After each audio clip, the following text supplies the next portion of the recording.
Ya, Ini sedikit dong Bang, perihal tadi kan Bang Rasman mengatakan bahwa sedang mengurus pengajuan banding seperti itu Bang.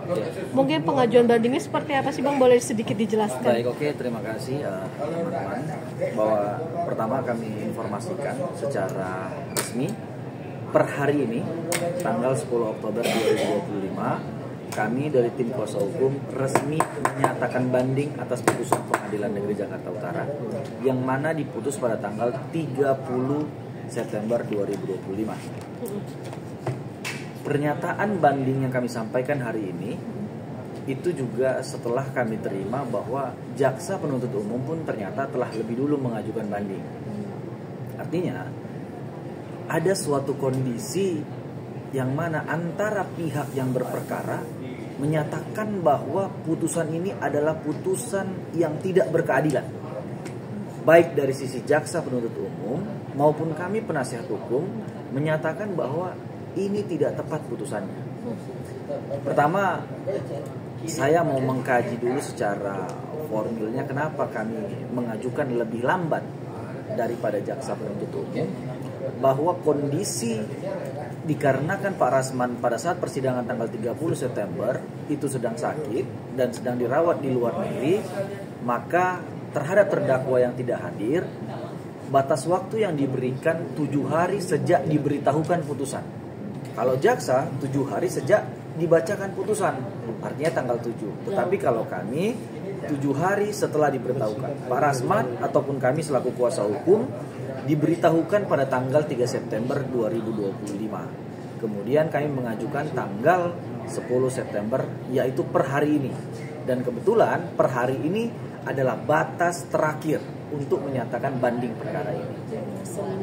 Dari kami tentu seperti apa yang saya sampaikan sejak awal ketika menjelang putusan, ketidakadilan yang menurut kami diputus oleh hakim pertama terkait ketimpangan hukuman atau dalam bahasa hukumnya dikenal dengan disparitas.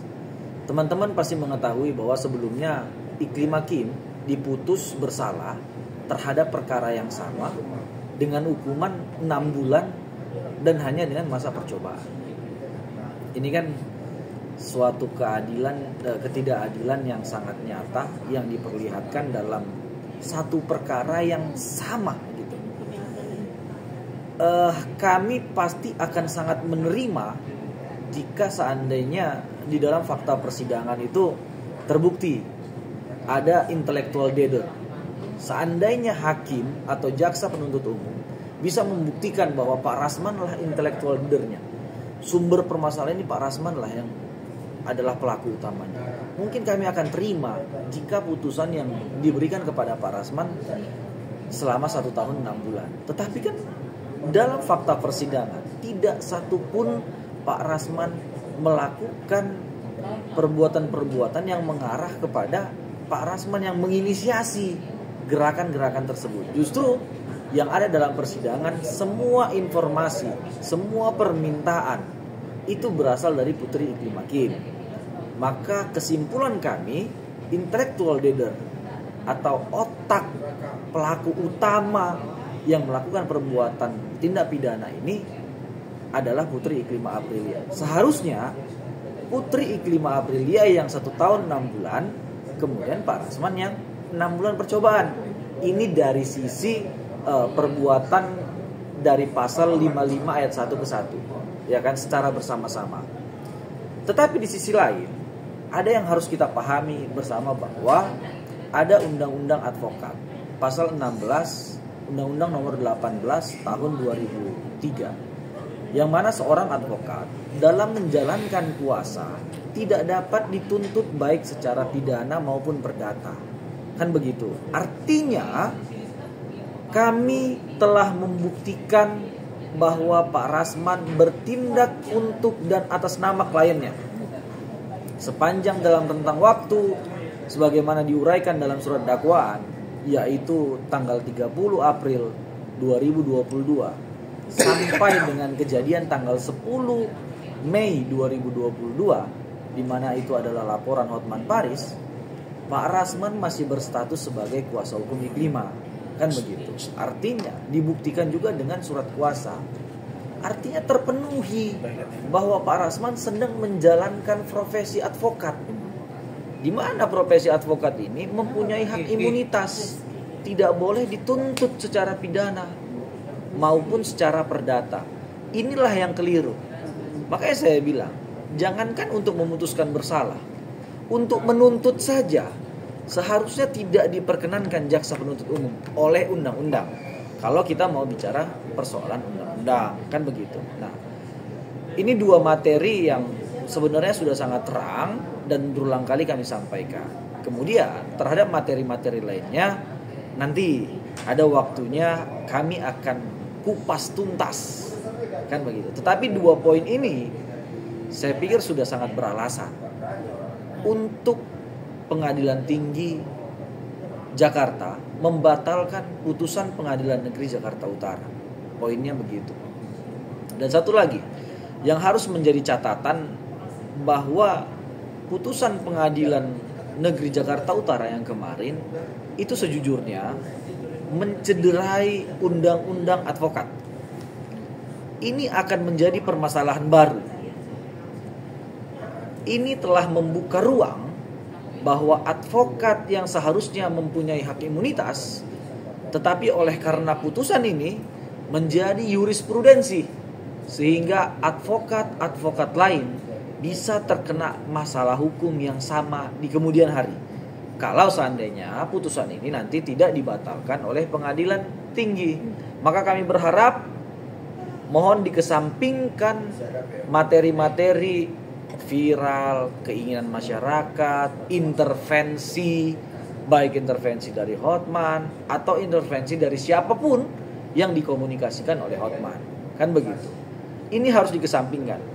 Kita harus pure mengkaji ini sesuai dengan rule of law-nya, sesuai dengan hukumnya. Karena Pengadilan Tinggi, kami yakin dan percaya, Pengadilan Tinggi pasti terbebas dari intervensi apapun. Sepanjang pengalaman saya beracara, memang kualitas peradilan itu semakin ke atas semakin baik. Saya meyakini itu. Dan keyakinan saya, insya Allah semoga banding kami diterima dan Pak Rasman dinyatakan tidak bersalah. Bang, tapi menariknya bahwa tadi Bang menyebutkan bahwa JPU sendiri juga melakukan banding juga ya. Mungkin ada diskus oleh dari pihak Bang Rasman ke JPU, perihal apa sih yang mereka banding, untuk ajukan banding, apakah hal yang sama dengan yang diajukan oleh pihak Pak Rasman atau seperti apa, Bang? Baik, antara kuasa hukum, terdakwa dengan jaksa penuntut umum ini kan bukan satu tim yang bersama-sama. Betul. Kan begitu. Artinya ya masing-masing pihak menyadari, menganggap sederhananya suatu putusan itu, kenapa kita mengajukan upaya banding? Pasti karena kita merasa ketidakadilan. Ada kesalahan dalam putusan tersebut. Ada ketidaksesuaian putusan tersebut dengan materi undang-undang. Sederhananya kan begitu. Artinya, jaksa penuntut umum pun meyakini bahwa ada kekeliruan. Kan gitu. Sehingga harus diajukan upaya banding. Tetapi terkait dengan alasan-alasan apa yang diajukan oleh banding jaksa penuntut umum sampai dengan hari ini, saya hari ini dari pagi sampai dengan siang itu berada di Pengadilan Negeri Jakarta Utara. Saya sudah koordinasikan apakah jaksa penuntut umum telah menyampaikan memori bandingnya. Memori banding itu yang akan memuat alasan-alasan kenapa sepatutnya diajukan banding, kan begitu. Sampai dengan hari ini Pengadilan Negeri Jakarta Utara belum menerima memori banding tersebut. Sehingga kita tunggu bersama-sama materi apa yang dianggap oleh jaksa penuntut umum yang mengandung ketidakadilan tersebut. Nah, Bang, menariknya bahwa ini kan ternyata ada info juga dari JPU yang awalnya sedikit berlawanan dengan pihak Bang Rasman gitu, tapi ternyata sekarang juga mengajukan banding. Dari pihak Bang Rasman sendiri merasa didukung nggak sih oleh JPU sendiri bahwa ternyata ini juga ada ketidakadilan seperti itu? Ya, kalau kami pastinya begitu. Kami merasa sangat didukung dengan jaksa penuntut umum, dengan jaksa yang mengajukan upaya hukum banding. Sebenarnya kan antara tuntutan jaksa penuntut umum dengan putusan pengadilan negeri Jakarta Utara itu kan tidak terlalu jauh. Artinya mereka menuntut 2 tahun, tapi putusannya 1 tahun 6 bulan. Ini biasanya jika di putusan yang begini, jaksa penuntut umum itu tidak akan mengajukan upaya hukum apapun, dan dia merasa bahwa itu sudah berkeadilan. Tetapi dalam konteks hari ini, jaksa penuntut umum menganggap hal tersebut berbeda, gitu. Nah itu poinnya. Jadi ya, ketika saya menerima rilas pemberitahuan, ini ada rilas pemberitahuannya yang memang menyatakan bahwa jaksa penuntut umum itu mengajukan upaya banding. Sebentar ya Bang. Poinnya dari sini bahwa pada tanggal 7 Oktober 2022 telah diajukan permohonan banding secara elektronik oleh Ari Sultan Abdullah SH, jaksa pada Kejaksaan Negeri Jakarta Utara, terhadap putusan perkara nomor bla bla bla atas nama terdakwa Pak Rasman Arif Nasution. Kan begitu. Ini ketika kami menerima, jadi terlebih dahulu lagi mereka mengajukan upaya banding. Kita mudah-mudahan pada tingkat pengadilan tinggi nanti mendapatkan keadilan, atau hakim yang ditunjuk adalah hakim yang benar-benar mengimani kepentingan hukum di atas segalanya, bukan kepentingan-kepentingan yang lain. Oke.